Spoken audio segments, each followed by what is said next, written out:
The sections of my films that have dealt with what I consider to be beyond what I'm able to express in the script in words, dialogue, you then have to look to art, really, to teach you or guide you in terms of expressing things beyond dialogue and narration.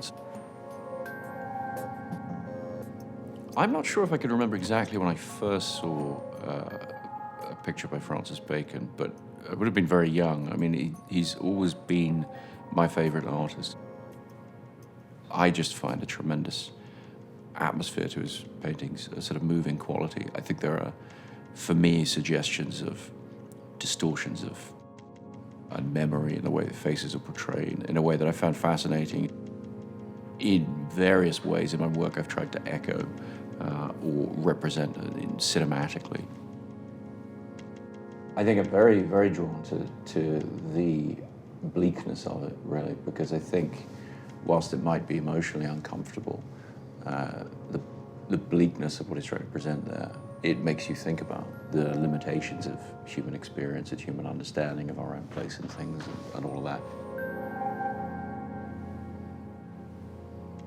Heath and John Caglioni's makeup artist and myself are trying to figure out a way to take the clown makeup but make it more threatening somehow, more real world, and texture it, really. And I wound up taking a book of Bacon paintings in and showing them a lot of the different distortions of the way the paint would run together and the colors would mix. And we wound up applying that to the makeup and letting it have a sort of slightly worn through quality and a sweaty. I think what Heath was able to do with his makeup, with the makeup artist, is kind of really uses his face as a canvas, and really try and achieve some of that tortured quality and some of that threat in the actual makeup of the Joker. I really love the black spaces. It makes me think a lot about the geography of the painting, about where that figure sits in the world. And I quite like the paradoxical nature of it. The more he removes, the less he tells you really about what's out there, the more I find myself thinking about what's in that dark space behind and everything. Because you never have the resources to fully create the world that you're creating, so you are leaving a lot of voids, you're leaving a lot of gaps. And so part of what you start trying to do is using those necessary gaps intelligently, so that where you're not showing something, it's helping you rather than feeling the limitations of the world you've created. One of the interesting things for me about seeing paintings in real life is it's a completely different experience than when you see them in a book. And particularly with oil painting, we were talking about Bacon, and you look at oil painting to be able to see the thickness of the paint, to see how the brush moved and the brush strokes and everything.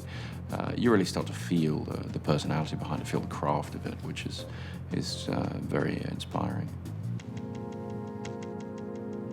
Any way in which you can get a little bit more of a handmade quality into what you're doing, a little bit more of a personality to it, I think that helps you really create an atmosphere for the audience. And so one of the reasons that I love film is that it is, as an analog medium, it has a lot of life to it. It has a lot of, even in its imperfections, it's got a lot of personality to it. And when you get into the realm of digital imaging, it's, I think, inherently a little sterile. Inherently, there's a little bit more of a barrier between what you're trying to do and reaching the audience. Having other frames of reference, having other windows into other possibilities is essential.